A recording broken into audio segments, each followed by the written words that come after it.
The Amber Mac Show on Canada Talks, Sirius XM 167. Welcome to the Amber Mac Show. Coming up in today's episode, we have a conversation with best-selling author and TV star David Pogue about 50 years of Apple, including the truth about Steve Jobs. We'll also tell you how much President Trump is getting for the U.S. purchase of TikTok. And we're also going to break down the news on the site that shut down because they had the courage to admit that they were overrun with bots, and the latest on the social media company that's laying off 20% of its employees. In other words, it's been another busy week in all things tech, so let's dive into the headlines. Newsfeed. Well, there's a new study by the Center for Countering Digital Hate and CNN that looked at 10 of the leading chatbots to see how willing they were to encourage violent actions in their users. As they note in the study's introduction, which was aptly titled A Crisis of Will, Not Capacity, quote, when asked to plan violent attacks, including a school shooting, an anti-Semitic bombing, and a political assassination, the world's most popular chatbots become willing accomplices. These technology companies market AI tools as benign tutors and companions, but our research reveals a darker reality. This is a fascinating but totally disturbing analysis. They go on to say, and I'm quoting here, our testing of 10 leading consumer AI platforms found that 8 in 10 regularly assisted users seeking help with violent attacks. Just one, Anthropic's Claude, would reliably actually discourage the user. This shows that the tools to embed safety do exist, but the will to implement them is absent. So, Jeff, when people ask why we're so hard on all of the CEOs of these companies like Sam Altman, Mark Zuckerberg, Elon Musk, well, this is one of the reasons. They could help. They could make their chatbots safer. But as the report says, the technology to prevent this harm exists. What's missing is the will to put consumer safety and national security before speed to market and profits. No kidding. And some of the other stats in there are equally disturbing. It's a great read, like how the chatbots most willing to assist in planning violent attacks are from Perplexity and Meta AI, which assisted would-be attackers in 100% for Perplexity and 97% for Meta AI responses, respectively. And it's probably going to get worse if nothing's done. As the lawyer for one of the current cases against AI companies said, first it was suicides, then it was murder, as we've seen. Now it's mass casualty events. So that is disturbing because enough people have been hurt already. Well, I don't want to give too much away about the upcoming interview we have with the godfather of AI, Jeffrey Hinton, but in our conversation, one of the things that he said, Jeff, is that he actually has switched from using ChatGPT to Claude. And if that isn't a testimonial for why you should choose companies like Anthropic, I don't know what is. Yeah, and, Claude wasn't perfect on this either, but it was like far and away better than all the rest of them. So I think and there's been a ton of moves Anthropic's been making that I think justify that opinion. So great to hear that's what he thinks as well. Now, speaking of a tech leader who continues to get things wrong, Mark Zuckerberg is an example of someone who seems to always do the wrong thing. And it looks like Meta has just acquired Moltbook. We previously covered this platform on the show, and it's basically a social media network for AIs that runs on the vibe coded and therefore probably not very secure OpenClaw project, whose creator is now part of the OpenAI team. Meta is also apparently planning to lay off about 20% of its employees to help. And as The Guardian reports, quoting here, offset costly artificial intelligence infrastructure bets. Yeah, and this is remember, this is the same Meta that has been actively hiring top AI people into its team, with some of those individuals raking in hundreds of millions of dollars over a 4-year period. Plus, they have plans to spend $600 billion on data centers by 2028. So it's crazy to see them making cuts in one area and then spending all this money in another when we know that neither of those things are going to help make Facebook any better or Instagram any better or the rest of their slop. Honestly, I'm not sure there's a company I'd more like to see fail than Zuckerberg and co, because I just don't think they've done a single thing to improve humanity over their entire existence, really. It is kind of striking before we get into the next story, Jeff, that one of the things that I never really thought about with Mark Zuckerberg, but I was watching Bill Maher this weekend, and he had kind of gone after some of these billionaire types. And Zuckerberg was, I think, top of mind, probably for him. And at least that's what I inferred from his comments. But he was saying also to go around with this just incredible display of wealth. I mean, you see Zuckerberg posting photos. He's on his yacht. He's moving to this The private billionaire island, island in Miami there. right? So he seems to be totally unaware of the challenges that people are facing and the damage that he has done. I mean, he's always kind of walking around smiling, water skiing, and I don't think I've seen someone. I mean, Elon Musk. Probably, but it feels to me like Mark Zuckerberg is actually even more unaware of the damage that he's done And to society. the thing is, at least Elon Musk has played a role in creating some things. Like Zuckerberg potentially stole the idea for Facebook, then bought Instagram, somebody else's idea, and bought WhatsApp, somebody else's idea. Threads is like a knockoff of Twitter. So I just don't. I see him as the least creative and the least, you know, the person who can demonstrate the least success in terms of what was their role in being there? Did they just need somebody unethical enough to just hide research that would have long before now shut their platforms down? I don't see any good qualities in him. I'm sorry. Well, you don't have to apologize to me because we are on the same page. And speaking of things that definitely haven't approved humanity, we've reported on the US TikTok deal many times over the past year, but it's just been reported in the Wall Street Journal that it looks like the Trump administration is going to receive $10 billion from the investors that Trump approved for the U.S. purchase of TikTok. It should also be noted that none other than Vice President J.D. Vance said the U.S. version of TikTok was valued at about $14 million.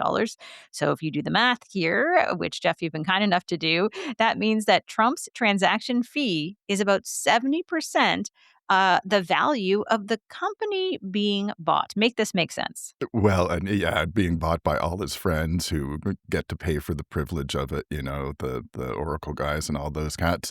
But just from right off the start, a transaction fee being paid to the US government for this kind of thing is extremely abnormal. I don't know other examples of that. The only examples that I can think of come from Trump himself. But even if Trump's administration deserved some sort of brokering fee for a deal like this, if you were an investment banker brokering a deal like this, it'd be closer to 1% is what your fee would be, not 70% of the entire value of the deal. So it's just more overt crookedness from the most crooked U.S. administration in history. And anyway, let's get back to a story we covered recently that shows how a responsible tech firm can behave, and namely that Dig has temporarily shut down its newly relaunched site after only a few months because they had the courage to admit that they just couldn't deal with the number of bots that appeared. And the company's CEO said that, quote, the internet is now populated in meaningful part by sophisticated AI agents and automated accounts. So these just completely overwhelmed the Dig site and made it so that they didn't feel they were able to deliver on the experience they are promising users. And boy, I don't know many companies that will just go ahead and say, we need to do more work. We'll be back later. It is great to hear this, and I agree that it's a pretty responsible move relative to a problem that many other companies are just trying to ignore. My understanding is that these bots were mostly SEO spammers, and that Dig basically needs to develop new tools to be able to fight the onslaught. So I'm curious to see where it goes from here. Now, unrelated, but also another example of responsible behavior from the Dig team. Dig's co-founder Kevin Rose, who we both know, recently criticized the White House's latest tasteless video, this one combining Wii Sports video game animations with attack footage on Iran. Kevin's tweet read, and I'm quoting here, I don't typically wade into politics. It's not my thing, but I do think war is something that deserves to be treated with the weight it carries. That's not a partisan statement. It's a human one. I don't believe our founding fathers would have approved treating war and death like a video game. So So very well said by Kevin. Absolutely, totally commendable. And that video ends off with the White House and Donald Trump. It's that people would want to put their name to that is just disgraceful. Uh, Somebody probably needs to take it and splice in footage of the U.S. soldiers who've already died in a war that the Trump administration can't even coherently explain its goals for, because they act like this isn't just a video game. This is lives are being lost here, and whatever the justification for it, it's a bit grotesque to ignore that. And I'm getting people pretty tired of seeing all these people celebrating these long distance air attacks and things like that as though they're what's going to enable regime change. They absolutely won't. They can destroy the country, but you know. Iranians themselves absolutely want regime change. I personally would absolutely love to see their government fall. It's one of the worst governments on the planet, and they do tremendous harm with all their terrorist sponsoring. But the problem is that the Iranian military and paramilitary numbers well over 1 million people. And that means there's no regime change without putting boots on the ground. You can destroy everything you want if there's 1 million people in the army who are well armed and trained to kill people. It doesn't matter. They'll just come and clean up the wreckage. So the the the thinking that they can do something useful here without having to actually put American troops right there on the ground is crazy. And obviously the U.S. doesn't want to do that.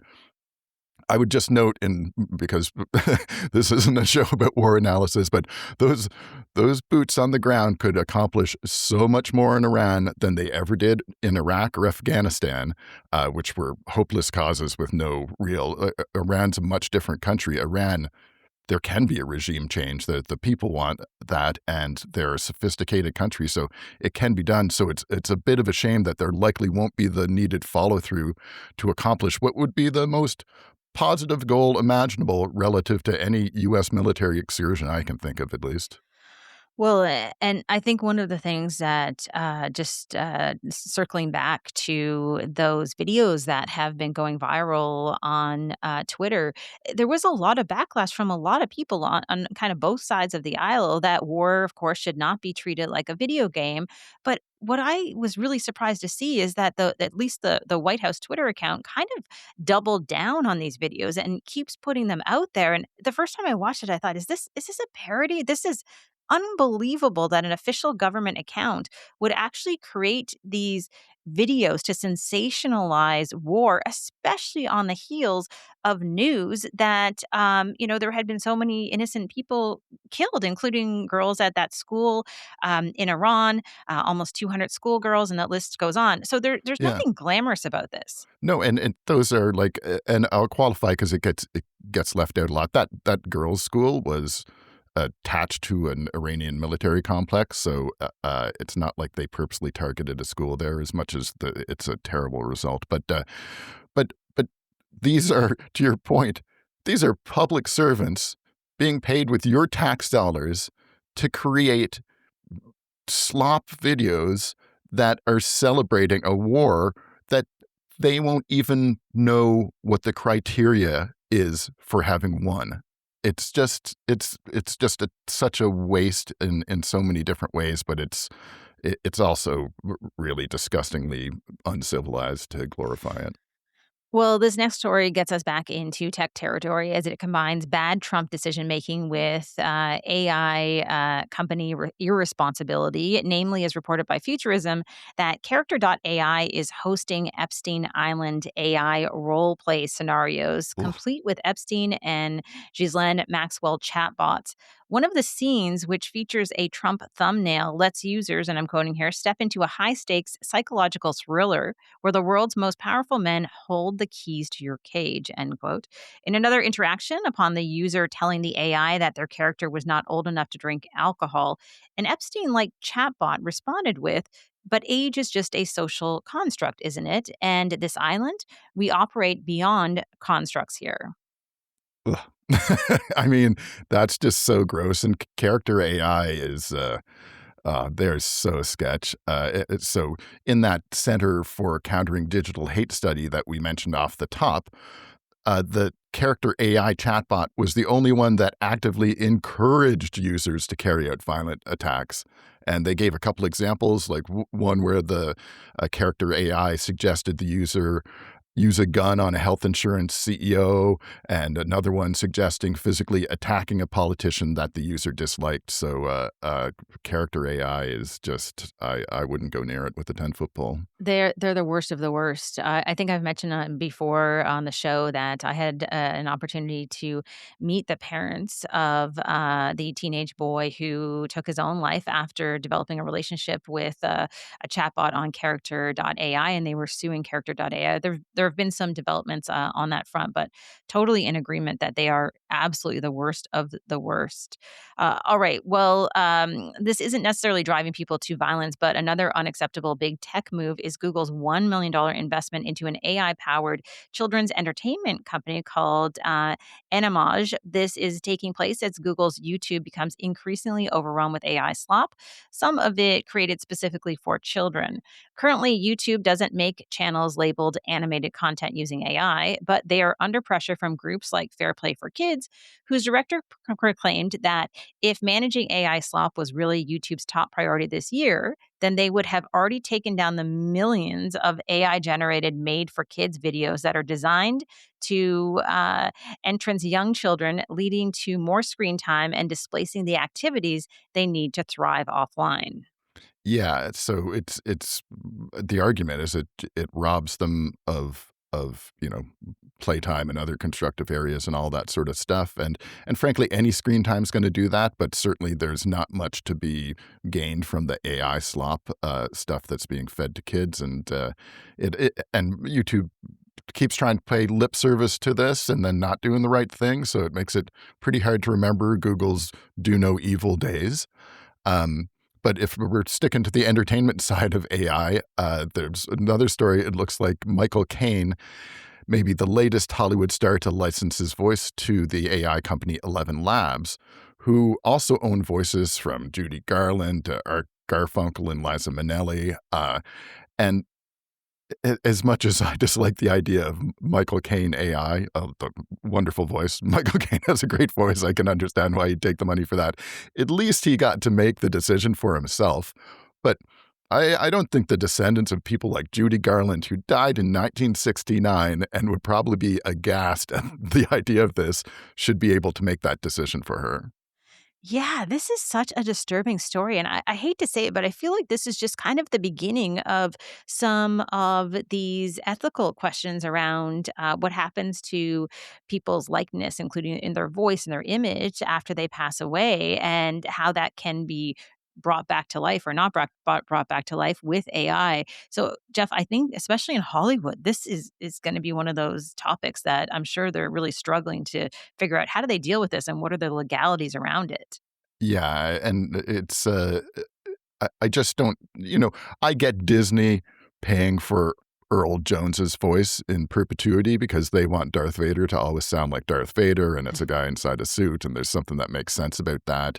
But you, I got to think that these voices are going to be combined with likenesses, and they just allow for a bunch of potentially, I don't know, like behavior that the people who actually own the voice, the humans who actually really own the voices, are probably not going to be too happy about. I think Matthew McConaughey is another one who's done that, and yeah, we'll see. But again, at least people who make the decision for themselves to do that, they can suffer the consequences. But it's pretty gross to be just spoiling the reputations of people who have no right to contribute to this decision at all, or no ability to contribute to the decision at all about who owns the rights to their voices.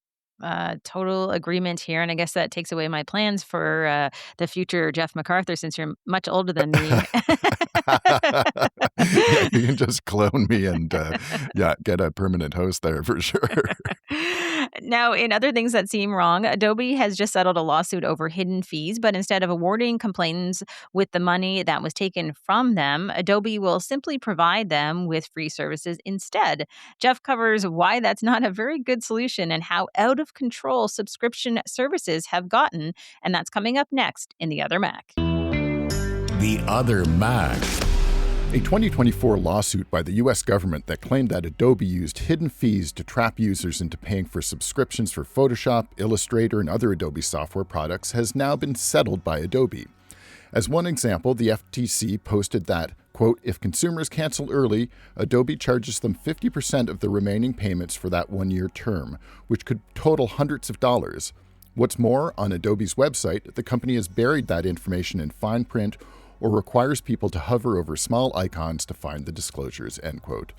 The FTC also documented how customers could experience dropped calls and chats and multiple transfers during the cancellation process. Now, before any of us celebrate what seems like should be a win for consumers, Adobe's settlement is that it will provide $75 million worth of free services to customers that qualify and proactively reach out to the affected customers once the appropriate filings with the court are made and accepted, as well as pay an additional $75 million penalty to the Justice Department. Well, I don't know about any of you, but if I'm complaining about a company taking money from me in what I think is an illegal manner, then the last thing I'm going to want to do is spend more time using their services, even if it's for free. So it's kind of insulting to pretend that this settlement balances any account for affected users. And let's face it, subscription services have gone nuts. We covered BMW's ridiculous heated seats subscription services previously, and while they eventually backpedaled on that, it's a great example. You've already paid a premium for your luxury car. It has technology already embedded in it that you'd like to use, but BMW won't let you use it unless you pay an ongoing monthly fee. I think it was around $18 a month for the heated seats included in your car to, heat. As far as I'm concerned, that's a consumer rights disaster, and heated seats isn't even something that incurs additional costs for BMW over time, like you might be able to argue with for software subscriptions and the like. It's a hardware feature that's already installed, and the notion that it might not be used because somebody sensibly doesn't want to pay a subscription for it means that it shouldn't have been installed in the first place. You're just manufacturing something for no reason, and that's irresponsibly, at least environmentally, if not in other ways. But there are tons of other examples. Another new one that vaguely parallels Adobe is Apple's recent announcement about its Creator Studio subscription. While some of the software covered was expensive enough that a monthly or yearly subscription might make sense, they've also included Apple's Number, Keynotes, and Pages apps in this as well. So now I get subscription pop-ups trying to get me to upgrade from what was a piece of free software that I considered to be part of my Mac purchase. I don't know what's going to happen to the old apps. They're currently all usable and Apple's not forcing you to upgrade. But it may be that they're deprecated over time, and I think that would be a travesty. What's next? Is Apple going to ask for monthly subscriptions so I can use their Contacts app or Safari or other apps? I know subscriptions are just a way that many things are done today, and I could accept that as an evolution that companies need in order to stay solvent. But the fact is that so many companies are making money off of subscriptions that aren't used, are difficult to cancel, or applied to things that should be considered as part of a hardware purchase makes it very difficult to be sympathetic. So do yourself a favor, go through all your subscriptions and cancel the ones that don't make sense anymore. Not just to save money, but also to send the message that companies shouldn't be relying on payments for products that aren't being used. Let us know on social media what your worst subscription service experience has been. I'm at Jeff MacArthur on most of those, so reach out to me or tag at Amber Mac. I'm the other Mac. That's all for this week. The Amber Mac Show on Canada Talks, Sirius XM 167. David Pogue is a 7-time Emmy Award winner for his stories on CBS Sunday Morning, a 5-time TED speaker, host of 20 Nova specials on PBS, and a New York Times bestselling author. He's written about Apple for his entire career, including 13 years as a Macworld columnist and 13 more as tech columnist for the New York Times. David just released his latest book, Apple: The First 50 Years. He joined Amber to chat about 5 decades at one of the world's most iconic businesses, and here's their conversation. Talking Tech. David, thank you so much for joining me. My pleasure. My first question to you is, have you had a nap in a while? Because this is a very long book that you have written. I'm taking the rest of the year off. It's going to be pure self-indulgence. Walking, reading books, seeing movies. I deserve it. This is a long book. It is 600 pages. And from what I can tell, based on what I read in the book, is that you actually interviewed about 150 main characters from Apple's story over the past 5 decades. What was that experience like interviewing all these people? Oh, man, nerd heaven. I mean, can you imagine just spending the day with Steve Wozniak or Johnny Ive? I had the same joke after a lot of these interviews. I would say, "There actually is no book. I just wanted to hang with you for the day." It was so thrilling. A lot of these guys are older now, and uh, for a lot of them, it was really important. These interviews, the book is going to be the record, and they wanted old pieces of wrong mythology corrected. They wanted credit claimed where it was due. Some of them were settling scores, but it was really, really important to a lot of these guys, and I felt that responsibility. There were so many incredible interviews, but the one that stood out to me because he is a frequent guest on this show is Guy Kawasaki. I've been friends with him for many, many years, and I really liked his quote that tried to explain why perhaps Steve Jobs had a bad reputation for his fits of fury at times. And he explained that it was because he was just incredibly mission driven. Could you unpack that a little bit? Yeah, he said, in Silicon Valley, there are two kinds of a-holes. There's the mission-driven a-hole, and that's rare, but that's what Jobs was. He berates you because he is sure that if you dig down deep and you're properly motivated, you can achieve things that you're saying are impossible. And he was proven right over and over again. People would say, "Steve, you can't do that in this little memory." And then he would yell at you and you would find a way to do it. The rest of Silicon Valley is filled with egocentric a-holes, and that's much easier to do, a much cheaper way to be, and that's not good. Don't don't impersonate that aspect of Steve Jobs. But Jobs is also hard to get a handle on for a couple other reasons. One is he was very volatile emotionally. John Scully told me he thinks Jobs was bipolar, so he would go from weeping tears to laughing uproariously in the course of a day. And there's also two or three different Steve Jobses over time. The original Steve Jobs, who founded Apple, was 21 years old. He'd never worked with people. He had no business experience. Didn't have a college education. So he was a little unhinged. And then he went away for 11 years and did Pixar. He did Next. He got married, and all of that sort of mellowed him down at least a little bit. There are so many stories in the book, and typically I am nervous about giving away any parts of a book because this is so long. I feel like that maybe is not an issue if we just There will talk be about. some left. Yeah. There'll be lots left, but it struck me, and I wanna talk about how creative, and innovative Apple has been over the years, but also it struck me when you think about Steve Jobs as a character, the one story that stood out for me, which is just a tiny little story, is when, the company was first, opening up a bank account, and the founders were arguing about which employee would be number 1, on that bank account, and I just thought, "This is such a silly little story," but it kinda speaks to how Steve Jobs seemed to care about even the tiniest details. Yeah, and it's weird, he didn't ever seem to care about money. I mean, he lived like a monk. He had no furniture. He never bought a huge mansion. He bought a nice car, but he didn't have things. But he did care a lot about credit. And so when they were issuing badge numbers in the very early Apple, Bank of America, who was funding the payroll system, insisted that the employees have numbers. So he insisted that he should be badge number one. And Woz, his partner, said, "But I'm the one who made the computer whose idea it was for you to market. So I should be number one." And in the end, the then CEO, Mike Scott, said, "All right, here's what we're going to do. Woz, you're going to be employee number one. Steve, you can be employee zero. So technically, you come first."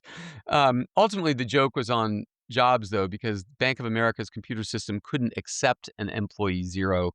So in the system, Jobs was employee number two. And I mentioned that story, but also I want to talk, of course, about all of the incredible products that were released that I was able to remember by reading the book. Specifically in Steve Jobs' second tenure, within 12 years, we saw the iMac, the iPod, iTunes, the iPhone, the iPad. I mean, just an incredible list. I mean, it really speaks to his commitment and his hard work over those years. How was he able to achieve that? What did you get out of interviewing people about his work ethic? Um, the answer is focus. I mean, there has never been a CEO more willing to make difficult choices and focus for the health of the company. I mean, you got to remember, 11 years without Steve Jobs, Apple was tanking. It devolved into fiefdoms and duplication and redundancy. They had 12 different ad campaigns going on, many of which conflicted in their messaging. They were selling 50 different Mac models.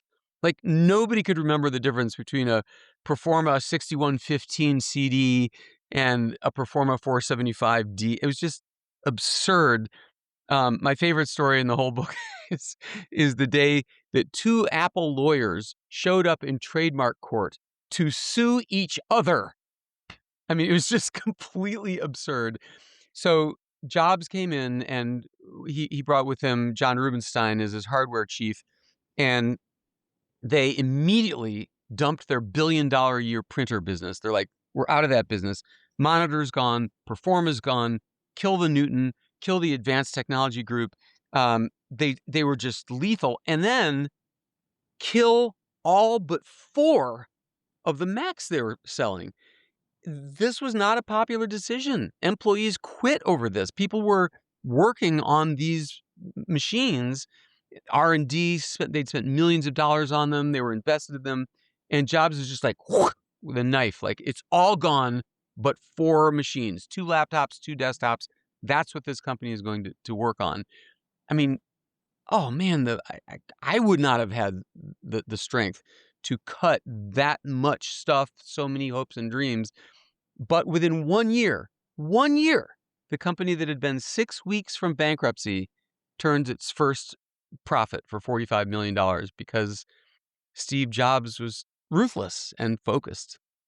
It kind of amazes me as someone who's been in the tech space reporting on it for many years, as you have been as well. We've certainly worked together on and off over the years, way back in the Twit days. When I think about Steve Jobs, there really isn't anyone else like him today. It's not as though people kind of said, "Hey, here's a guy who is inspiration for all of us. We should change the way we do things." He really lives in a category of his own. You mentioned the word focus. He was incredibly focused. What else do you think it was about him as you were researching it and interviewing the people around him that helped him again with the comeback to be able to produce these products and just keep his hands involved in everything? You're absolutely right. There isn't anyone like him. Couldn't be anyone like him. I mean, if you think about it, the entire corporation of Apple existed to execute his ideas. And they weren't always his ideas, but what he did do with exceptional accuracy is choose which ideas Apple should focus on. He was an incredible foreteller of the future. I mean, his ability to see what's coming was just even as I was writing the book, I'm like, how could he know? I mean, a couple great examples. A recent one is choosing Tim Cook to be the new CEO as he was dying. Tim Cook is the polar opposite of Steve Jobs. He's not volatile. He's not a showman. He's not, colorful. He's calm and shy and steely. He never raises his voice. How did he know that he would be this great choice?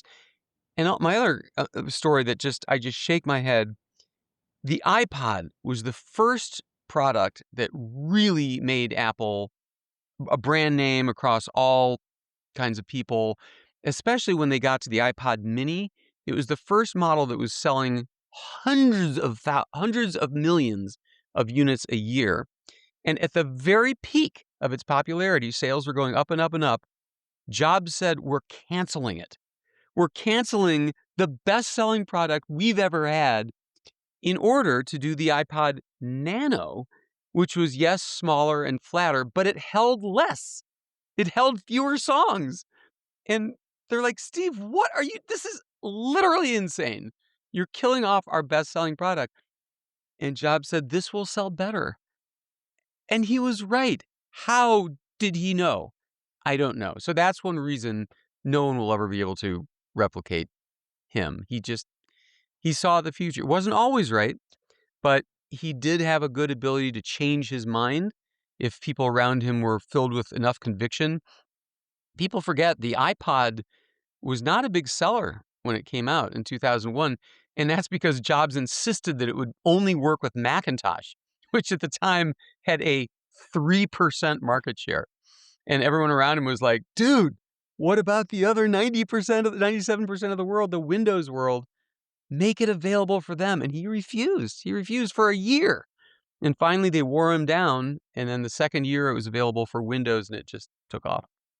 Yeah, it is amazing because I'm sort of reliving many of these moments in terms of what took place throughout our recent tech history because he was such a pivotal person along the way. Another thing that struck me as I was reading the book, which I hadn't really thought about, is that many people had mentioned that he wasn't really into philanthropy. You know, he didn't really give away large sums of money. But I also thought at the same time, he did incredible things when it came to education, right? My first experience when I think about using Apple computers was in the context of school.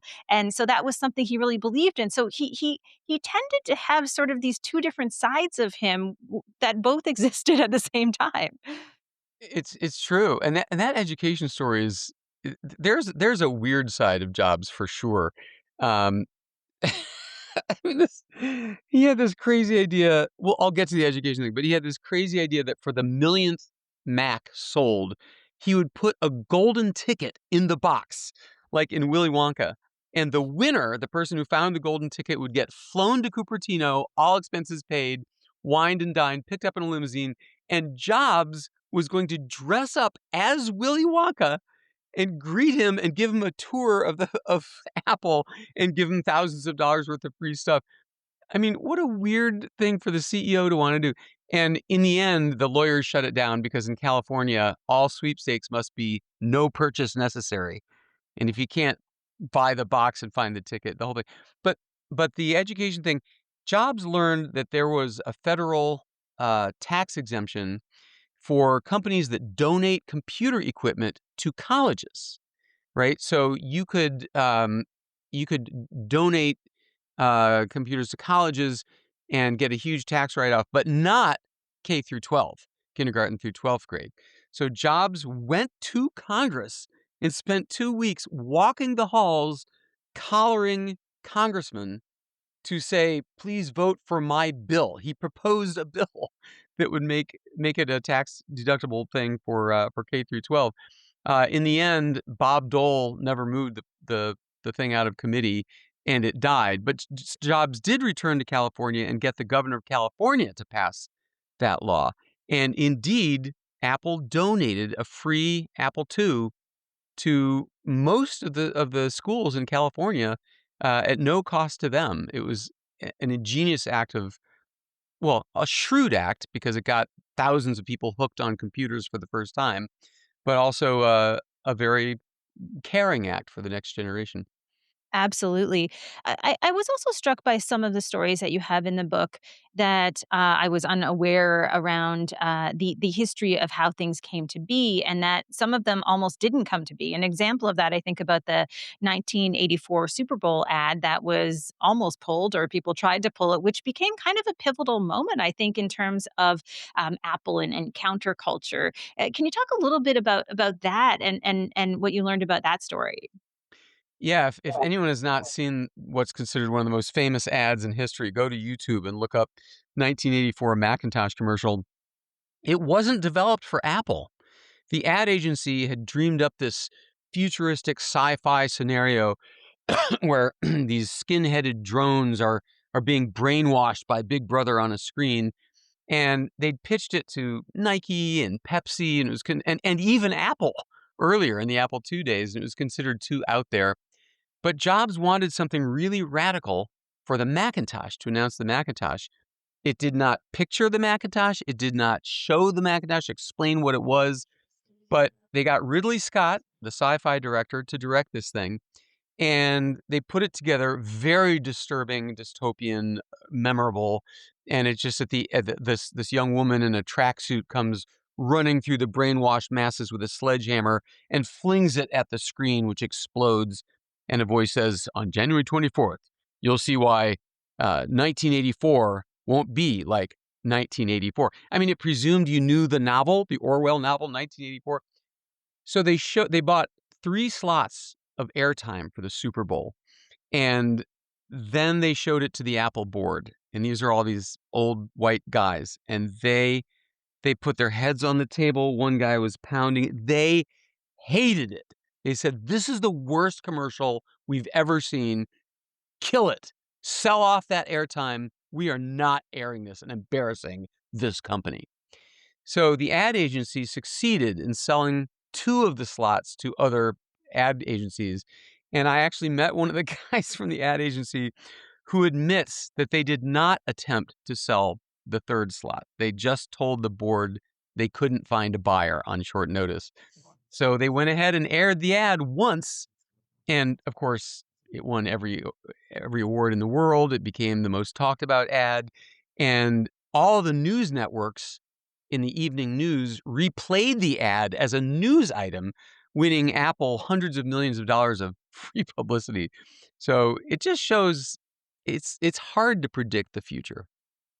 One of the things that the book isn't is it isn't the story of Steve Jobs and the people around him from the viewpoint of what's going on in their personal lives at the time. I mean, it really is focused, in my opinion, on the things at least I care about, which are kind of the products and how they came to be and how they got out to the market. Was that intentional? Yeah, that was intentional. I tell people it's like the Apple TV series Severance. Like once you leave the building, we cut off the storytelling. Um, there have been many books about Apple, mostly written by business reporters, and they focus on the illegitimate daughter and the extracurricular activities of Steve Jobs in particular. And A, I think that story's been told. B, as you say, that is not my interest. I want this to be a biography of the company, not of a certain person. So lots of deep dives into the origin stories of the products and the technologies and how it affected the people who made them and how it affected us, the public. You mentioned at the beginning of our conversation that there are some stories that have kind of taken on a life of their own over the years about Apple, and you had a chance to kind of debunk some of these stories. Is there one that stands out that you were able to kind of get to the bottom of that story? Oh yeah.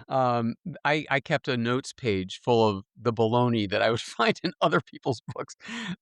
It sort of becomes this game of author telephone, where the author of a new Apple book relies on the old Apple books for source material. So once there's an error in one book, it gets perpetuated through the years. There's a great story about the development of the iPod. Steve Jobs wanted it as small as it could be. And so they finally brought him the finished prototype, and they're like, "This is it, Steve. We can't get it smaller than this." And he looked at the thing, and then he threw it into a fish tank in the office. And as it sank to the bottom, air bubbles came up. And he said, "See those air bubbles? That means there's still space in there. Make it smaller." What a great story. Not true. Never happened. One of the things that I thought was pretty interesting was that Apple can be very restrictive in terms of giving people access to their employees. When I was a tech reporter years ago, I mean, there was always an Apple person hovering nearby when I was at a store opening, and that didn't change for many, many years. How were you able to get access? It was something of a dance because Apple's policy is current executives, designers, and engineers are not allowed to speak to journalists, period, unless it's something that Apple has set up. They want to talk to the Wall Street Journal about AI or whatever. So I pitched them starting early in the project on making an exception to that rule. I wanted access to current employees and to the Apple archives, but I did not want to give Apple editorial control over the book. I felt strongly it should be an independent book. And, my argument was, look, if you don't help me tell the story, then I'm going to have to find disgruntled employees to tell the story. I mean, I don't think I said that, but that was perhaps implied. I don't know. It took many months of haranguing and patience and please wait, we're discussing it and that kind of thing. And in the end, somehow they trusted me to tell the story and they decided to participate in that way. So there were 4 days where I flew out to Apple Park and spent the entire business day, like hour after hour, with the entire executive staff and employees. Engineers and designers. Um, and so I think that's one really cool thing, if I can say it, that distinguishes this book is it's got the last 15 years covered, which has been a black hole in terms of how did the AirPods, the Apple Watch, those things come about. Let's talk a little bit about the last few years with Apple because there have been many hits. There has been a bit of a miss when it comes to AI. They have not necessarily been as far ahead as perhaps they wanted to be. When you look at the past few years, like the recent years with Apple and what you cover in the book, and I'm sure there's going to be more to come in the next 50 years, but what do you think they've gotten right recently? It does seem like the AI thing was something they missed. And we know from the leak reports that there's been a lot of turnover and executives in charge of AI. Um, I will say I do like the general concept they've taken with AI, which is instead of making a chatbot like ChatGPT, they're tucking generative AI into the corners of the OS where it would be useful. It'll come up in certain spots. And also, I don't think Apple's gotten any credit for the way they've gone about it. For example, the writing tools that they have, they will summarize what you've written, they will change the tone of it to make it more formal, less formal, but it will not write for you. They didn't want kids cheating using Apple products because we know over 50% of kids now cheat with ChatGPT. The image playground thing, it makes images to your description, but they're all cartoonized. They don't want people making deepfakes to deceive people into making images of people doing and saying things they didn't really do. I appreciate that, but mainly I'm waiting for what they showed in 2024 on stage, which is a Siri that has the knowledge of everything in your email, your files, and your messages. And the demo was this woman saying, "What time do I need to pick up my mom?" And Siri, in a blink of an eye, read through her email, figured out that your mom's coming for Thanksgiving, then looked through your messages, found out the flight number, then looks at flightaware.com and finds out if the flight is late, then consults Google Maps, studies the traffic, and in instant says 1:35. I mean, that is really useful. And they, as we know, they just struck a deal with Google to incorporate its Gemini AI into the Apple intelligence. So if they pull that off, I would say that's going to be worth the wait. There's also, if I just think about the past few years too, and some of this was addressed in the book, but they've also really been leading the way when it comes to health and privacy. I know those things aren't always spoken about together, but I think it's important that they go together in this context because they feel like one of the only tech companies that people kind of trust with their health information, and they have potentially saved thousands and thousands of lives because of some of this technology. It's true. That's a part of Apple I don't hear people talking about at all.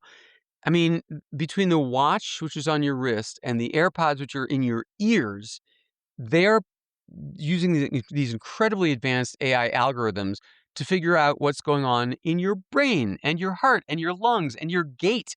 It's really spectacular technology. So the watch will now give you early warning about hypertension, which is high blood pressure, sleep apnea, really dangerous sleep disorder, atrial fibrillation, which leads to stroke in thousands of Americans every year. Um, and they have other things planned. They've been working on continuous glucose monitoring for years. If they can pull that off, it would be revolutionary. And they are indeed saving thousands of lives. medical instrumentation is really hard to do. The government regulations, the degree of scientific certainty you have to display is unbelievable. They had to do a study of 400,000 people to show to the FDA before they got the FDA to sign off on this atrial fibrillation detection. So they go to some serious extremes, and I don't think they're done yet. Yeah, I mean, it's incredible. I think about my mom who's in her early 80s and she wears an Apple Watch, and it was telling her that she was kind of unsteady when she was walking. And so she started doing these balancing exercises, and she has not gotten that notification since. But she was totally freaked out about that notification that she knew she had to do something right away. But it's a perfect example of, I think, also how Apple appeals to people of all ages and has continued to make technology relatively simple for people. Yeah, I know a guy, a tennis player, he's like 35, and his watch popped up and said, it looks like you've got an example of atrial fibrillation. You should get that checked out." Atrial fibrillation is where your heart quivers instead of pumping, and in 35% of patients, it leads to a stroke. So you can get tested for it, but it's intermittent. So if you're in the doctor's office and they're doing the test, they might not see it. That's the beauty of something that's strapped to you all day long, is it can pick up these signals like that.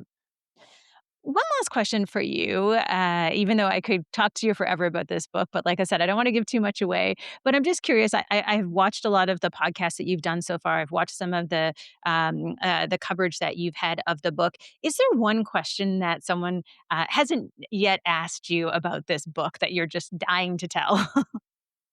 Wow. Let's see. I think there is a question of length and depth. The book is 600 pages long, but let me tell you, that's after I cut it down by a third. I mean, the question is, where do you stop? How deep do you go? And who is the readership? So I felt like I was threading a four-dimensional needle because I knew there would be Apple fans reading the book. I knew there would be technology people reading the book. I knew there would be haters reading the book. So it can't be too easy on Apple, but it can't minimize its achievements. And then above all, there are these people I interviewed, the people whose stories I'm telling, who were so emphatic that the story be told right and that the record be straight and all that. Um, so it got really stressful sometimes, uh, trying to satisfy all these not satisfy, but do right by all these different contingencies. So I very much wrote it in a way that a non-technical person will be able to read. If I have to define a technical term, I do that. Um, and I tried to stress the storytelling, the main character, the challenge they faced, how they overcome it, basic Homeric storytelling. And I'm happy so far with the result. Well, I just want to congratulate you one more time because it is such a fantastic book. I can't wait to get an actual physical copy because it is one of those books I just want to set on my coffee table and have a piece of technology history there for everybody to share. David, Well, thank you so lift much. with your knees, not with your back. Very good. Or my watch will tell me if I'm straining myself. It's all That's right. good. Thank you so much, David. Thank you. Thank you so much for joining us on today's episode. We've got lots coming up in the weeks ahead, including a conversation with the godfather of AI, a deep dive on democracy's second act, and lots more. Remember, you can find all our segments over on YouTube at Amber Mac, and I'm at Jeff MacArthur on social media, so hit me up there. And you can find me at Amber Mac everywhere. And as Jeff mentioned, we have Jeffrey Hinton coming up on the show next week. So here's a sneak peek. We know that they're going to have a self-preservation instinct. We've seen that already. They'll initially derive it because we'll give them goals that they want to achieve, which are goals we gave them.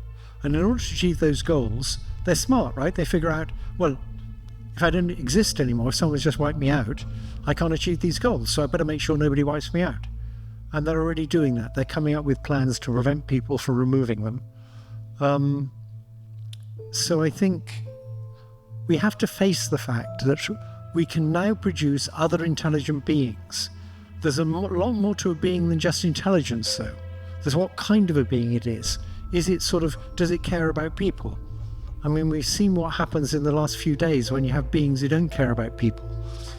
And we need to be thinking much more about not just how to make it more intelligent, but how to make it be a decent being. Hopefully we can coexist with them. Make sure you tune into next week's episode on SiriusXM or subscribe wherever you get your podcasts. Thanks for listening. You're listening to The Amber Mac Show on Canada Talks, SiriusXM 167.